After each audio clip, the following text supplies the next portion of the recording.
What if I told you that the secrets of our future, our fate, may be found in the work of Leonardo da Vinci? Born in 1452, Da Vinci was the ultimate Renaissance man. Artist, botanist, architect, scientist, mathematician, writer, musician, you name it, Da Vinci did it. And he did it at a level that boggles the mind. An inventor, Da Vinci accurately predicted hundreds of advancements in science, transportation, medicine, and warfare 500 years before they happened. Some call that human genius, but a few think he actually saw the future. And many now believe that Da Vinci's most dangerous prophecy has yet to be unlocked. Now, a newly discovered Da Vinci drawing that's been hidden for centuries may prove to be the final piece to Da Vinci's most important prophecy. It is time to decode Leonardo da Vinci. I'm Brad Meltzer. I've spent my life collecting stories, signs, symbols, and codes hidden in plain sight. Some have become the basis for my novels, but I've only scratched the surface. And now history has given me the resources to investigate the rest. This is Decoded.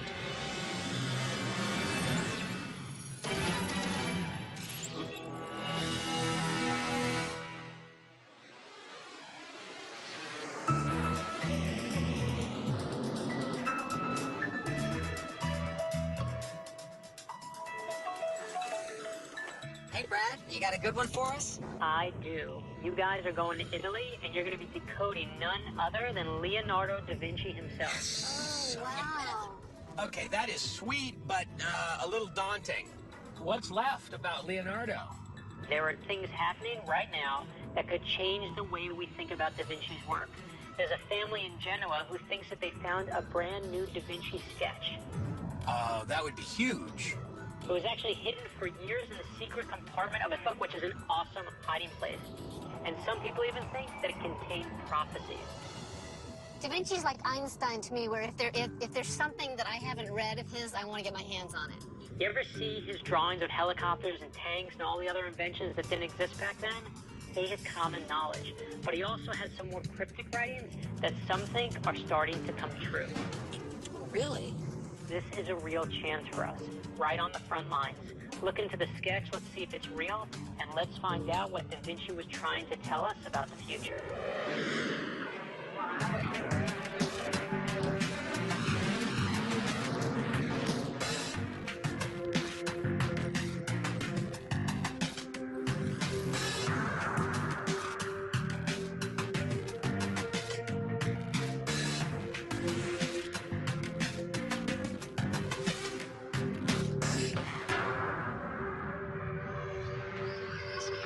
Original Da Vinci sketch?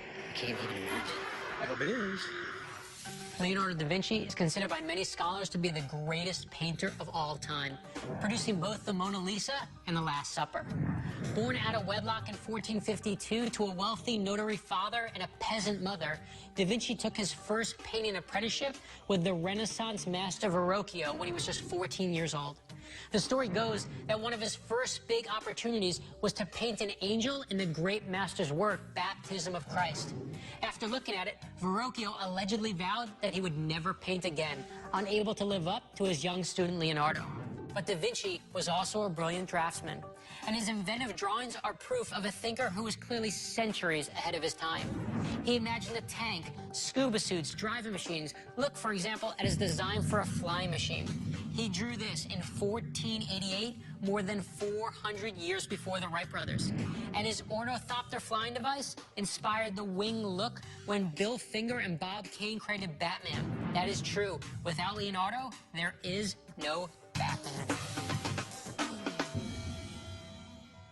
Well, this is the cover, and this is the first page. This first page was stuck here.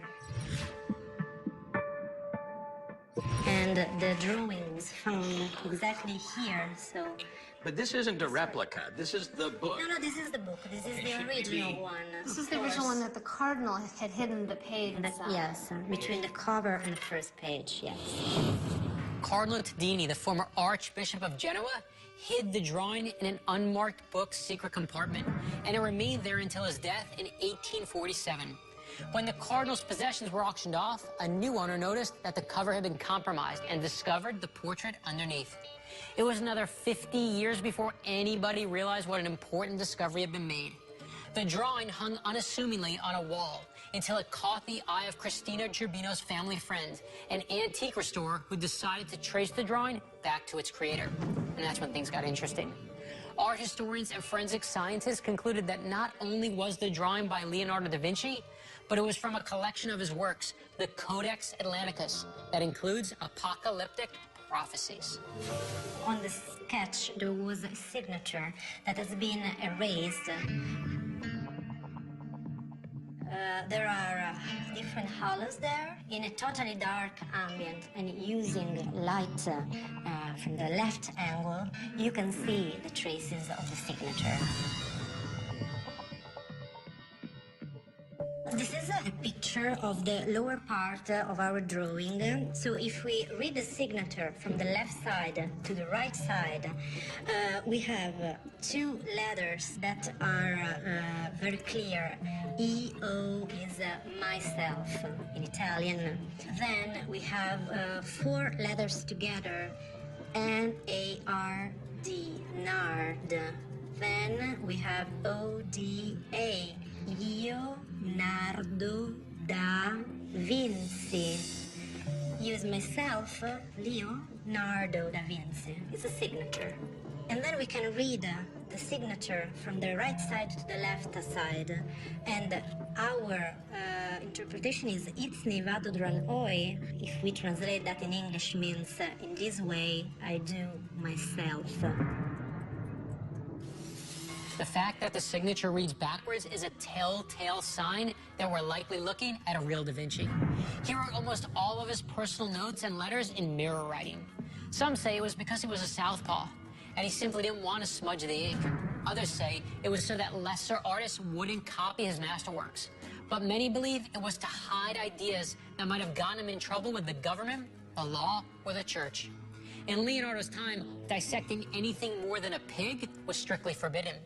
But Da Vinci performed clandestine dissections of humans and created highly detailed anatomical diagrams and writings, all in mirror writing. So when you read Da Vinci's signature backwards, you get something interesting. Translated loosely, it becomes, in this way, I am doing this myself. It doesn't sound too provocative, but keep in mind, this was the 1400s. This is a time when self-reliance and putting human reason first were considered a threat to the church. The church always was supposed to come first, and humans were just its obedient servants. So between chopping up human corpses and the idea that the human body might be a marvel of science and not God, those were two things that may have put Da Vinci on a short list of people to keep a close, watchful, and potentially suppressive eye on. Here we have the original drawing.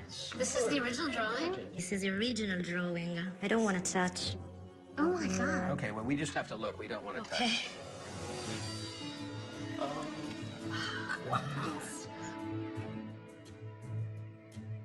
Did you ever think in a million years that you would be this close to a Leonardo da Vinci sketch? How about this? To a found Leonardo da Vinci sketch. That's what's interesting. Do you believe that we are looking at a self-portrait of Leonardo da Vinci? Of course, I am sure about it. Really? Yeah. After some years, they started working, and one of the most important results was the discovery of the microchemical composition of our drawing that perfectly matches the composition of the paper of other three drawings attributed to Leonardo da Vinci. It's the same paper used for known Da Vinci works. This is the same paper. Yes, exactly. We find out that on the back of our drawing, there are evident traces of glue, and the same traces of glue are in the page 1033 of the Codex Atlanticus. To explain the Codex Atlanticus, first you gotta know what a codex is. It's a collection of ancient works. The Codex Atlanticus is essentially Da Vinci's brain on paper, bringing together his personal journals, sketches, philosophies, and inventions. Let me put into perspective how important this book is. A smaller collection of Da Vinci's scientific observations called the Codex Leicester was purchased in 1994 for $30 million. The buyer was Bill Gates. The Codex Leicester shows us Da Vinci's understanding of the world was hundreds of years ahead of his time. But the Atlanticus shows us Da Vinci's understanding of the world may have been hundreds of years ahead of our time. Da Vinci predicted so much of the world we live in today. Figuring out exactly what else he predicted may tell us what kind of future we can look forward to. Is there anything in that particular page, content-wise or thematically, that makes it special? That's curious because that page tells about prophecies. That same page that was removed by the cardinal page 1033. has prophecies on it? Yes. Yes. And it's the only one in the entire Codex The only Atlanticus page, that yes. does talk about prophecy. Yes, exactly. This is why this drawing matters. Many people believe page 1033 of the Codex Atlanticus is Da Vinci trying to tell the world something about its future. His predictions are grim. Da Vinci writes of entire forests being destroyed and weapons of mass destruction. He refers to the extinction of species and the slaughter of man. One of his most recurring themes is destruction by water, flood, or tidal wave. For centuries, Da Vinci scholars have scanned every inch of page 1033, trying to make sense of the prophecy and trying to figure out what the missing piece is. So the idea that this drawing may not only be a Da Vinci, but the missing piece and part of the prophecy is huge. Add to that a cardinal considered something about this drawing so important that he felt it needed to be carefully hidden, and I want to know, what was history's greatest mind trying to tell us? A newly discovered Leonardo da Vinci drawing was reportedly found hidden in the binding of a book. Now it's been revealed that the book belonged to a Catholic cardinal tasked with stomping out religious revolutions, and the image may be from a section of Da Vinci's work that foretells the end of the earth. So why did a church cardinal keep Da Vinci's work hidden for all these years, possibly going so far as to erase his signature? Were they attempting to suppress Da Vinci's prophecies, or Da Vinci himself?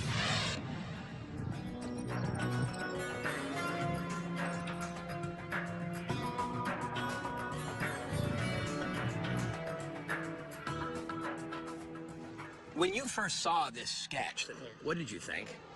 My first impression, extraordinary drawing. And I said, for me, the drawing is about 1500, slightly after. And this is interesting.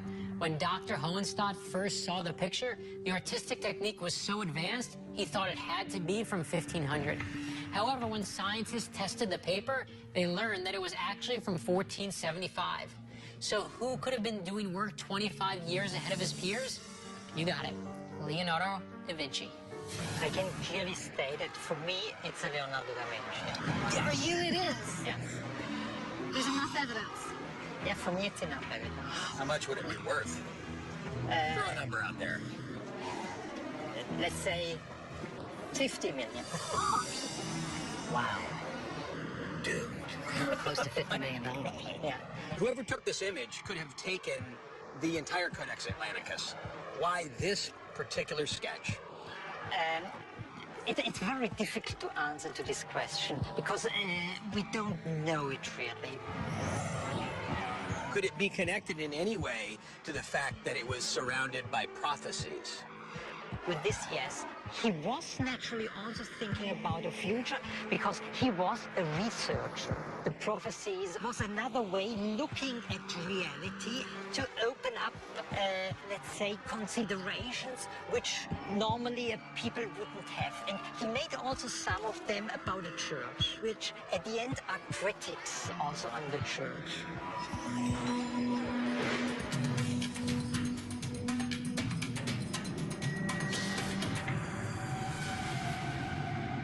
Hey, Brad. So I hear you saw the picture in question. So was it the real deal? What do you think? What's compelling to me is they have scientific evidence. They have done their homework. This feels like, I mean, from everything we're seeing, it feels like it did come out of the Codex Atlanticus. So if we're confident that it's a Leonardo, to me, the next step is to figure out why the cardinal would want to hide it. There's this idea that Leonardo da Vinci and other scientists were really pushing the boundaries, and the church didn't necessarily want that to happen. Listen, Da Vinci was a genius, but a controversial one. In an age when Europeans were put to death for dissecting cadavers, Da Vinci is the guy who secretly performed more than 30 human dissections.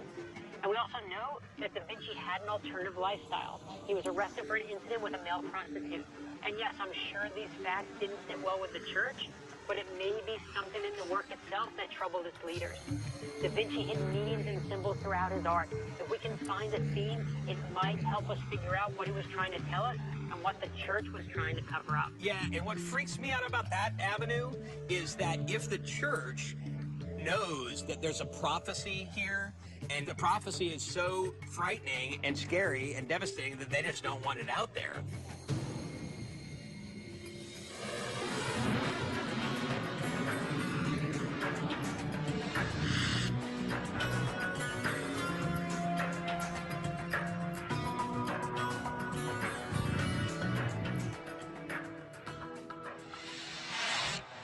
Father, were there aspects of Da Vinci's revolutionary thinking that the church may have wanted to suppress?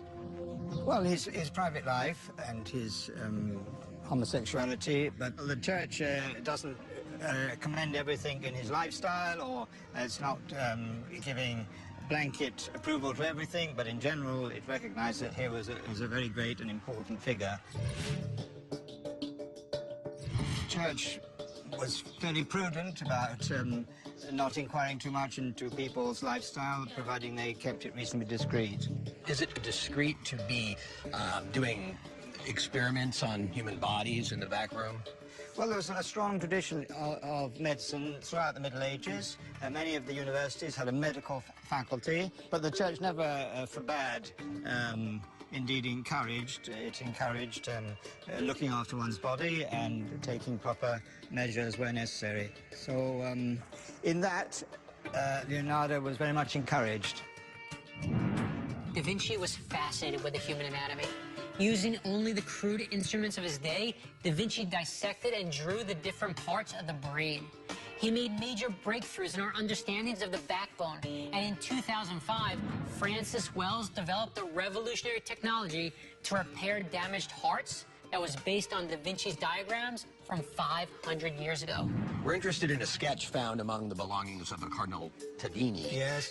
The thing about this sketch is that it appears to be a self-portrait, potentially, that has hidden meaning, hidden symbols, mirrored writing that says something. All throughout the medieval period, there was a lot of interest in the occult and prophecy and so on, so that was quite standard. And they also liked writing in secret language and so on. So that was part of life. Another Renaissance artist who was thought to use secret language was Michelangelo. It's reported that the Sistine Chapel contains coded messages consisting of Hebrew letters and Old Testament symbology. Like Leonardo, Michelangelo may have been hiding ideas that would have got him in trouble with the church. Some say the Sistine Chapel contains hidden attacks on the corrupt Pope Julius II, the same man who commissioned Michelangelo to paint the Sistine Chapel, which is an awesome way to say screw you. Father, I'm intrigued that the sketch may have contained hidden messages that were meant for the future. Yes, well, it's possible.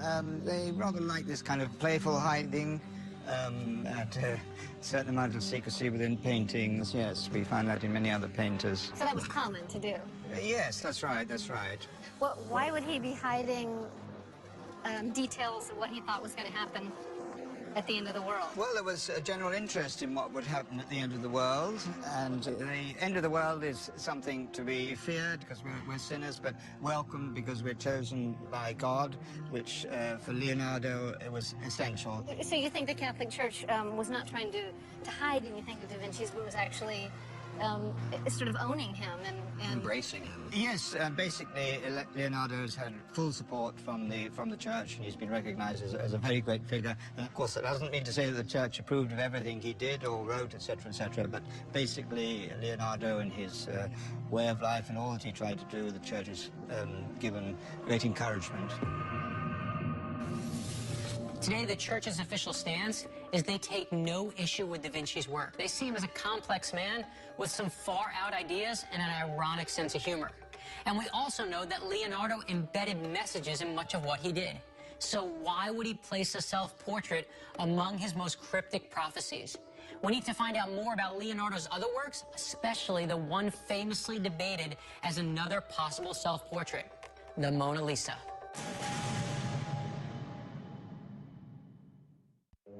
We're looking into the prophecies of Da Vinci, and it seems that a newly discovered Leonardo sketch could be the clue to understanding what he was trying to tell us from beyond the grave. We just learned that hiding messages inside works of art was popular during the Renaissance, and Da Vinci was the master of it. Buddy, Mac, and Scott are talking to someone who can shed light on the Codex Atlanticus, the collection that contained Da Vinci's prophecies, as well as Da Vinci's most famous work of all. The Codex Atlanticus is a fantastic collection. A number of pages have been found, yes, and I know that there are art historians who are authenticating pages and trying to understand whether they belong and where they belong. We heard that the Codex Atlanticus also contains some prophecies that Leonardo made. There were considerations about how one should behave and how one should expect things to be. They're kind of ways of deep thought using very clever wording. Leonardo thought a lot about the future, and we know he was obsessed with water. When he died, he was preparing what many believe would have been his last masterpiece. It was called The Great Flood. The sketches show a storm so violent it topples mountains. As the few survivors cling to rafts, an old man sits on a rock, sadly observing the suffering, but unable to help. It is believed that the old man is Leonardo himself, yet another mysterious self-portrait. This may be a wild thought, but could it be possible that these unusual, unorthodox self-portraits are all part of a series, one that leads us back to page 1033 of the Codex Atlanticus and actually explains the prophecies? When he describes the flood and the deluge with incredible words, it's very descriptive and it's very evocative, and the drawings are very detailed and they're very specific drawings looking at the destruction that such a natural event could bring. So he was pointing to the fact that these are the things that our human nature is going to be subjected to during our lifetime. If you want to extend that to the lifetime of all the ones who come after us, certainly you can say that that is a warning to ourselves as part of nature. Listening to Marina Wallace describe Da Vinci's views on nature, I started to think he was speaking to future generations more than his own. I think Leonardo was really absorbed in what he did. He was very, very, very busy. He had commissions, he started paintings, he didn't finish them, he went on to something else, traveled. Remember, the traveling took a long time. He took the Mona Lisa with him wherever he went, and he left work unfinished all the time. You said he took the Mona Lisa with him wherever he went? We know that the Mona Lisa traveled with him. It's one of the paintings that traveled, that he liked to have with him.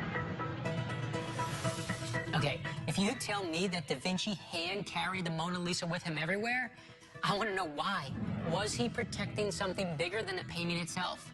The Mona Lisa features a seated woman with a subtle smile. This seemingly simple image is possibly the most widely recognized and studied piece of art in the history of the world. It's estimated to be worth more than $700 million. But could there be more to this painting than meets the eye? This isn't a novel. Could the Mona Lisa be the key to crack a code that spans Da Vinci's life's work? There's water in the background of the Mona Lisa, isn't there? That's right, yes. Because there's lower water on one side and higher water on the other. There are different kinds of landscapes, and there is a figure in the middle, so that they don't combine completely if you remove the figure. If you remove the figure, there would be a deluge of water from one side to the other. The background of the Mona Lisa looks like a beautiful nature scene. But look closer. The water is clearly higher on one side than the other, as though a flood is inevitable. And here's the thing. If you pull the Mona Lisa out of the painting, the waters come crashing together. The only thing stopping the flood is the alleged self-portrait. So again, we have to ask, could the Mona Lisa be part of a larger story? Leonardo's story of the end of the world. He was trying really hard to put across feelings and emotions and expressions as in a human being as well as in nature. And that's why he was interested in this extraordinary phenomena of floods and deluges and things that in which nature expressed itself in such an expressive way. Clearly, we need to look deeper into the Mona Lisa, the painting that never left Leonardo's side. Who was Mona Lisa and what was so special about that particular painting? Answering these questions could be the key to unlocking Da Vinci's final prophecy. For 1 year, Leonardo lived there, and exactly in that building. Da Vinci lived right there? Yes, for 1.5 years, from 1500 to 1501. Who do you think the Mona Lisa was? I believe that Mona Lisa is Lisa Gherardini. The relationship is between Francesco del Giocondo, Lisa's husband, and Ser Piero, the father of Leonardo. Giuseppe's English is a lot better than my Italian, but let me translate. He was able to trace Lisa Gherardini's husband to Leonardo da Vinci's father. So Giuseppe believes when Francesco del Giocondo wanted something to hang on his mantle, he commissioned his friend's kid to paint a portrait of his wife. Little did he know, he was hiring one of the most talented men in history to turn his wife into one of the most immortal images of all time. I want to go see where Lisa Gherardini is buried. You have to meet Silvano Vincetti and his team because they are investigating under the old church where probably Lisa was buried. Right here in Florence? Exactly. Giuseppe's theory is plausible but unproven. But you know what we got access to? The dig site where they're now exhuming the bones of Lisa Gherardini with the hope of making a positive identification. Hello. Hello. Oh, Scott. Welcome, and now we'll take a great tour of the digs that we're exploring. Okay, that sounds exciting.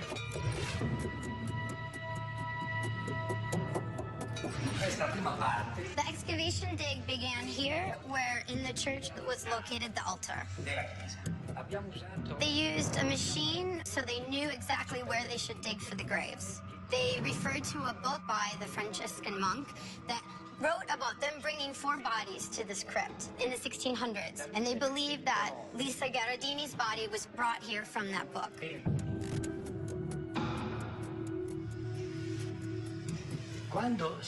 They kept digging, and in fact, they found a skull. If we find the bones, we can reconstruct the face, and it has very, very little room for error. And this is something anthropologists can do, but art historians cannot. So what will Silvano Vincetti do with the remains? Through DNA extraction and facial reconstruction, scientists can make a positive identification of the deceased.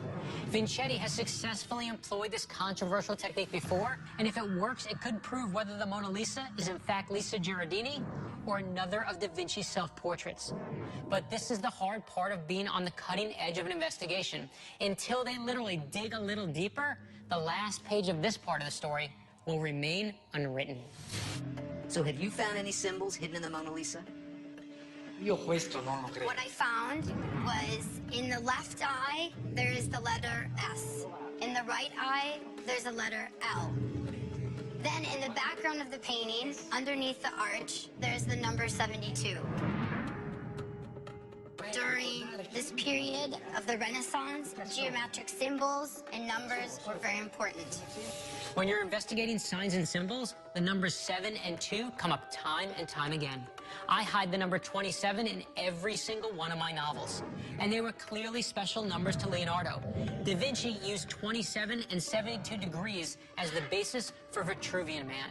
The numbers show up repeatedly in his paintings, and he even invented his own shape that has 72 sides. When I found the number 72, I thought of the Last Supper, because in the painting, the ceiling has 72 inlays. 7 and 2 also refers to John's Gospel talking about the apocalypse.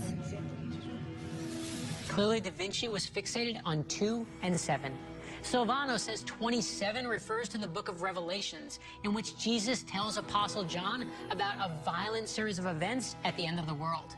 72 is also a biblical reference. It refers to the number of races that survived Noah's Ark. That's right. The number 72 doesn't just relate to an apocalyptic story, but to a story describing a worldwide flood. So if we do look very closely at the Mona Lisa, do you think he's telling us something that's going to happen? Leonardo, lo ripeto. Leonardo da Vinci used to say that the painting is the appearance that dresses the truth. If you look in the background of the painting, you'll see that the landscape is unfinished. Meanwhile, Mona Lisa is very clear, and it's saying that men have the power to destroy nature, so be careful. The genius of Leonardo is that he was able to put all that he learned inside his paintings and put messages in there that speak to us over the ages. Solano still has several tests to run before we can prove if Lisa Gherardini was or was not the Mona Lisa. But we've learned some invaluable information about the Mona Lisa itself. Maybe the key to the Mona Lisa isn't who she is, but that her canvas carries the number 72. Da Vinci uses 72 in his work almost as often as he uses the theme of water and floods. And we just learned that 72 may in fact be a direct reference to a biblical flood. Da Vinci's message may be starting to come together. Buddy, Mac, and Scott are decoding Da Vinci's prophecies from the Codex Atlanticus, the collection of Da Vinci's sketches and ideas compiled after his death.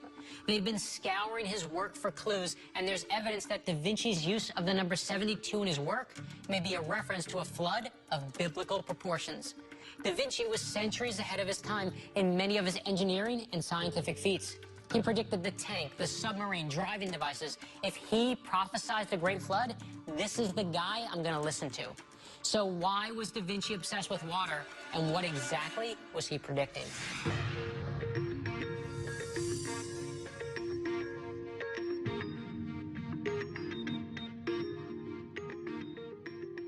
In his work, I see a lot of water, flowing water and different levels of water behind the Mona Lisa. And why his obsession with water? Water, while a very positive element in nature, one that allowed you to grow things, that was a means of communication and transportation, could also be extremely violent.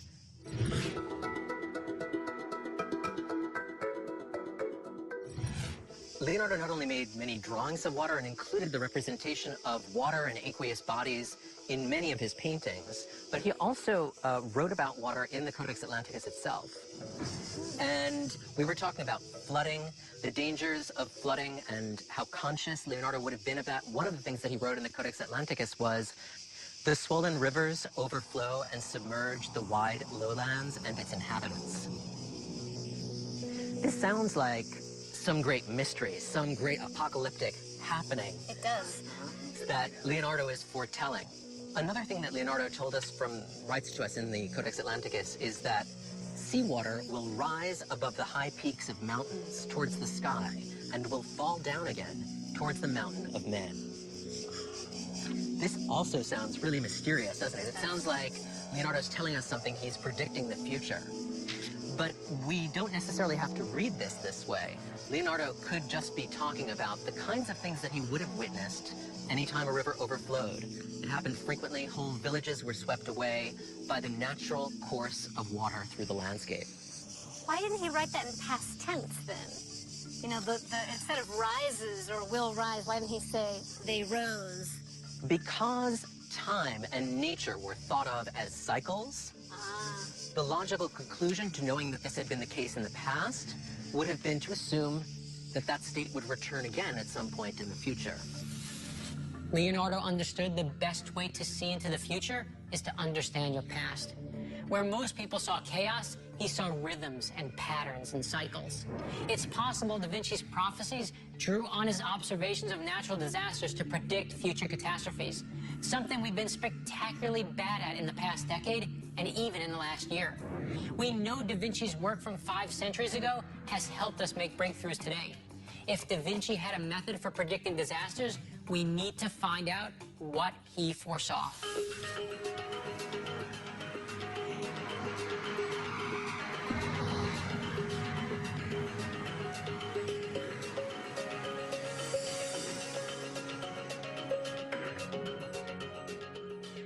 What do you think? Do you think the Codex Atlanticus has any of these prophecies that we've been hearing about?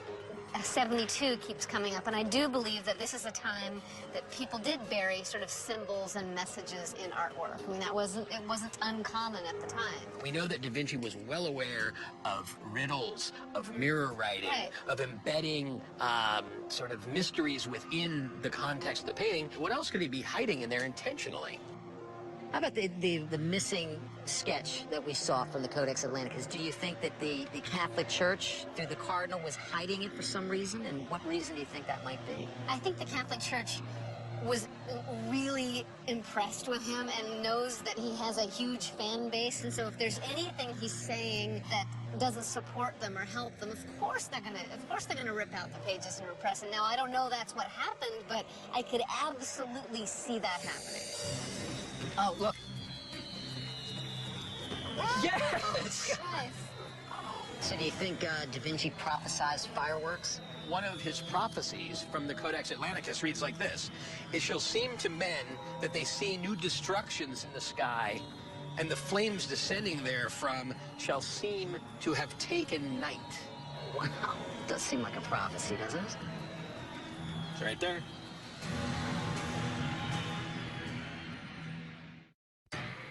Buddy, Mac, and Scott have been all over Italy deciphering Da Vinci's prophecies.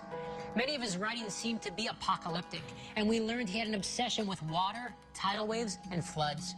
But here's the key question. Was Da Vinci predicting a specific event we can prepare for, or was he simply observing the cycles of nature?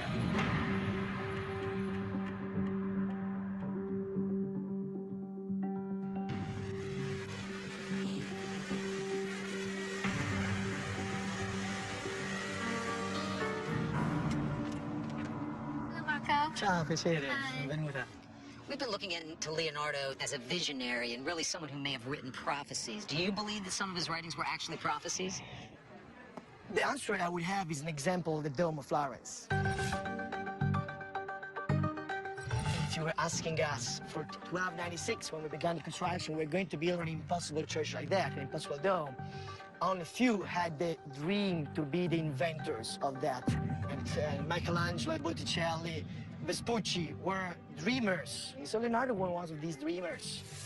When work on the Florence Cathedral began in 1296, the architects had no idea how to build a church of that size, but they were confident that future generations would rise to the occasion.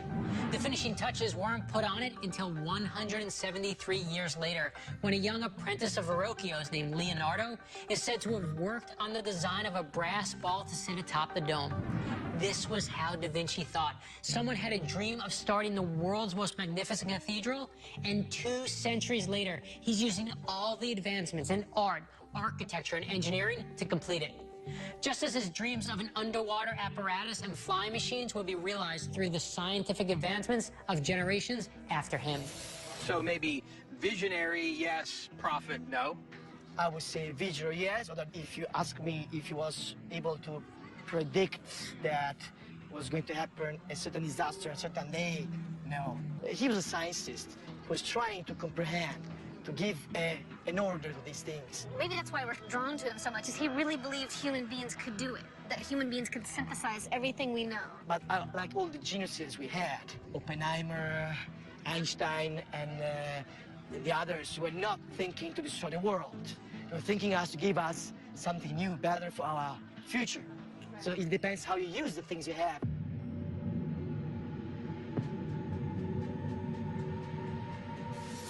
Leonardo believed in our ability to further his ideas. But which ideas? Would we pursue his innovations in medicine and engineering that improved health and quality of life? Or would we take his designs for weapons and war machines? Did Da Vinci prophesize a future in which we used his ideas to improve the world or to destroy it? Buddy, McKinley, and Scott have their own conclusions. You guys probably don't believe this is my first full-on gelato since we've been here. I don't believe that. Well, I was waiting till we got to the end, to Milan. All roads have led us to Milan, and I wanted to end on it. what better place to try to conclude this? Do you guys think that Leonardo da Vinci is trying to speak to us from beyond the grave? Hell yeah. I would say that he's not trying to speak to us from beyond the grave, but he definitely is. His message in general was learn, get knowledge, find out as much as you can. You can never know enough. And more importantly, though, I do think that he was not prophesizing the end of the world or some sort of Armageddon, but just letting us know lots of things he saw that we were doing that were going to harm our natural surroundings. I think he's just a guy that was so far ahead of his time, so brilliant, and synthesizing so much information from so many directions, and he got so much right that he does start to look prophetic. When he starts talking about deforestation, it's because he understood that with the human mind, you can quickly learn how not just to chop down one tree, but chop down 100 trees in a day. He foresaw a time when human beings and their technology would begin to have a devastating effect on the natural world. Whereas before, the natural world did its own thing, and humans couldn't really control it. I mean, he was trying to, right, with irrigation and changing the flow of water. But he was able to see that, wait a minute, if there are enough of us, we're going to start to have an effect. And that's hundreds of years before its time. As you know, like in American literature, they don't start to talk about that till 1950s or something. I mean, it's not even a discussion. It's always like, how can we overcome nature? How can we overcome our human nature? And he understood these aren't things to overcome. These are things to live in sync with. Maybe that's what he's saying to us is be humanists, you know?